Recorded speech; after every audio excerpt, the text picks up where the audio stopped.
কৃষ্ণে গ্রামে লালন শেখ দীর্ঘদিনের টিএমসি কর্মী, তৃণমূলের জন্মলগ্ন থেকে ও তৃণমূলে আছে, অন্য কোনো দলে যায়নি। 21 সালে আমার যখন ভোট হয়, চামনা পঞ্চায়েতের পুরো নেতৃত্ব এই লালন শেখ দিয়েছে। গত বোধহয় 1 সপ্তাহ কি 10 দিন হবে, ওর উপরও চড়াও হয়ে ওর দোকান শাটার খুলতে গিয়ে বেশ কয়েকজন পাড়ার ছেলে তারা বাঁশ দিয়ে কাঁড়ি দিয়ে মারতে মারতে তাকে টোটোয় তুলে, মাথাটা ঝুলছিল, পা ঝুলছিল। ওদের মধ্যে একজন বুকে পা দিয়ে নিয়ে যেতে ওই কুসুমগ্রা পর্যন্ত অজ্ঞান হয়ে যায়। পুলিশ উদ্ধার করে হাসপাতালে দিলে, ওখানে মন্তেশ্বর হাসপাতাল বলে যে আমাদের আয়ত্তের বাইরে। বর্ধমান গিয়ে ভর্তি হয়, তখনও জ্ঞান ফিরেছে। প্রচণ্ডভাবে মাথা, বুক, হাতে আঘাতপ্রাপ্ত হয়েছে। দলীয় কর্মী, নিষ্ঠাবান কর্মী, তাকে আমি দেখতে এসেছিলাম তার বাড়িতে। তাড়াতাড়ি যারা সুস্থ হয়ে যায় এটা আমার কাম্য। যারা মারধর করেছে গ্রামের মানুষ যারা, তাদের বলবো মমতা ব্যানার্জির কাছে পুরো খবরটা আছে। তিনি মুখ্যমন্ত্রী, পুলিশ মন্ত্রী, দলনেত্রী, 3টে গুণে গুণান্বিত। অভিষেক ব্যানার্জি সর্বভারতীয় সাধারণ সম্পাদক, এমপি এবং দলের মুখ্য আপনার চেহারা। এদের কাছে সব রিপোর্ট, এক লাইনের রিপোর্ট গেছে। গত বোধহয় 6 দিন কি 7 দিন হবে, কলকাতার কোনো এক জায়গায় আমাদের মন্ত্রী অরূপ বিশ্বাস ছিলেন। তিনি তাকে মমতা ব্যানার্জি নির্দেশ দিয়েছিলেন এদেরকে নিয়ে বসুন, আমার ঝুট ঝামেলা ভালো লাগে না। আমি বলি, তারপরে বলবে। তো তারপরে সেখানে আমি যাই, সেখানে রবি চ্যাটার্জি ছিলেন, শপথ দেবনাথ ছিলেন, আমি ছিলাম, অর্থাৎ 3 জন মন্ত্রী, জেলার সভাপতি। কিছুক্ষণ পরে মিনিট 15 মধ্যে আহমদ শেখ সেখানে উপস্থিত হয়। দীর্ঘক্ষণ আলোচনা হয়। সে আলোচনার দিক আমার বলার মতন নেই, কারণ একটা আলোচনার দিক হয়েছে, ওখান থেকে যে কথা উঠে এসেছে সেটা হলো অরূপ বিশ্বাস বোধহয় 3 বার বলেছেন যে মুখ্যমন্ত্রী খুব কষ্ট পেয়েছেন, তিনি খুব দুঃখে আছেন। এই ধরনের মারামারি, ত্রাস তার কিন্তু বরদাস্ত নয়। তিনি বলেছেন ঠিকঠাক হয়ে চলতে, এবং কিছু কাগজপত্র আমি যতটুকু মনে করেছি সেটাও দিয়েছি। আলোচনা হয়েছে। আলোচনার যে রেড লাইন সেটা হলো শান্তিপূর্ণভাবে চলতে হবে, অশান্তির কোনো জায়গা মন্তেশ্বরে থাকবে না। পুলিশকে বলা হয়েছে, দলের নেতাদের বলা হয়েছে, এখানে যিনি আছেন তাকেও বলা হয়েছে। সিদ্দিকুল্লাহ চৌধুরী অশান্তি করে, বাংলায় এর রেকর্ড নেই। যিনি অশান্তি করছেন তিনি সেখানে ছিলেন, তিনি কি উত্তর দিয়েছে আমি তার কৈফিয়ত দিতে যাব না। আমি অত্যন্ত পরিষ্কারভাবে বলছি, আমি বিধায়ক।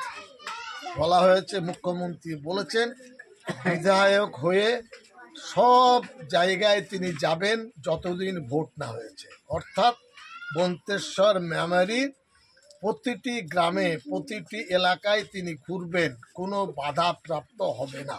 যারা মারধর করেছে তারা, এবার বলি, যারা মারধর করেছে সবাই তো জানে।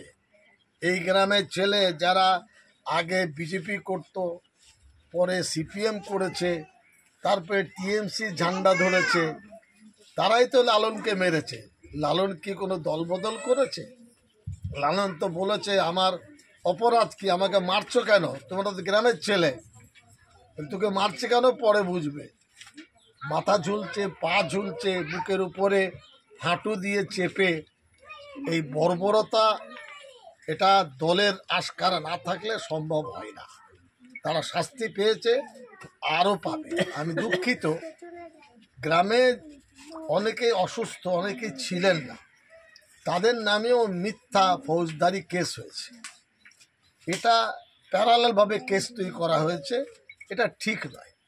আমরা চেষ্টা করব অপরাধীরা শাস্তি পায়, কোনো ঘটনা না ঘটে। গ্রামে যারা বাস করছেন শান্তিতে বাস করুন। শান্তি প্রতিষ্ঠিত করার দায়িত্ব সকলের, আইনের ঊর্ধ্বে কেউ নয়। আইনের হাত খুব লম্বা, সে আজকেও লম্বা, কালকেও লম্বা, পরশুও লম্বা। কেউ যদি মনে করেন আইনটাকে পকেটে ভরে নেব, লেখাপড়ার তার অভাব আছে। হয় লেখাপড়া নেই অথবা লেখাপড়ার অভাব আছে। গ্রামের মানুষকে বলবো, পুলিশ প্রশাসনের টেলিফোন নম্বর আমরা দেব, 4-5টা নাম্বার আপনারা রাখবেন। গোলমাল আশঙ্কা হলে টেলিফোন করবেন। বাজে খবরের উপরে দৌড়ে বেড়াবেন না, কোনো সংঘর্ষে জড়িয়ে যাবেন না। শান্তি প্রতিষ্ঠিত করা এই জামনা অঞ্চলের বহু গ্রাম যেখানে হিন্দু ভাইরা থাকেন, অমুসলিম আমাদের বন্ধুরা থাকেন, তারা টেলিফোন করে কান্নাকাটি করছেন, সাহেব আমাদের সহ্য হচ্ছে না, আমাদেরকে লালন এত ভালোবাসে, সমস্ত বিপদে আপদে লালন ঝাঁপিয়ে পড়ে, লালন মার খেলে আমরা পার্টিটা করব কি করে, এটা আমাকে বলেছেন। আমি যে খবর শুনেছি, মুখ্যমন্ত্রী রিপোর্ট নিয়েছেন, আজকের রিপোর্ট যাবে। অশান্তির পক্ষে আমি নই। আজকে কুসুমগ্রাম হয়ে রায়গ্রাম যাব, আবার 2 দিন পরে কোনো গ্রামে ঢুকে যাব, আমার কোনো বাধা নেই। আমাকে ওই দিন আলোচনায় বলা হয়েছিল যে আপনি যখন যাচ্ছেন তো কমপক্ষে জেলার সভাপতিকে বলা ভালো। আমি গতকাল নিজে রূপী চ্যাটার্জিকে টেলিফোন করেছি, ঠিক আছে, ভালো কথা, তো আপনি আপনার এলাকায় যাবেন, ঠিক আছে। এবং বাধা বিপত্তি খুব প্রশ্ন নেই। এখনও যারা ঘোরে আছে, ঘোরটা কাটিয়ে নেন। বাধা বিপত্তিতে ঝুট ঝামেলায় কিছু হবে না। শক্তি দেখে তৃণমূল কংগ্রেসের কিছু করা যাবে না। তৃণমূল কংগ্রেস, মমতা ব্যানার্জি সর্বভারতীয় নেত্রী, বাংলার চ্যালেঞ্জের মুখে দাঁড়িয়ে আছে। এককভাবে কোনো বৃক্ষ রোপণ করে ফল খাওয়া বাংলায় নেই, এটা আমি রাজনৈতিক বিশ্লেষণ দিচ্ছি। তো সেই তৃণমূলের মহির উপর গাছকে কেউ ডাল কাটবেন, কেউ শিকড় কাটবেন, কেউ পাতা ভেঙে দেবেন, হ্যাঁ, কেউ গোড়ায় বিষ দেবেন, এটা ভাববেন না। লম্বা হাত, দলের হাত তার থেকে বেশি লম্বা। সিদ্দিকুল্লাহ সুশৃঙ্খলভাবে চলার অনুরোধ করব। অনেক দিন হটকারিতা করেছেন, আর করবেন না। এবার জাল কিন্তু গুটিয়ে আসছে, এই গুটিয়ে তারপরে কি হবে সে দল ভাববে, দল বুঝবে। মিডিয়াদের কর্তব্য সঠিক রিপোর্ট দেওয়া। জল মিশাবেন না, দুধ রাখবেন, জলটা জল লাগবে।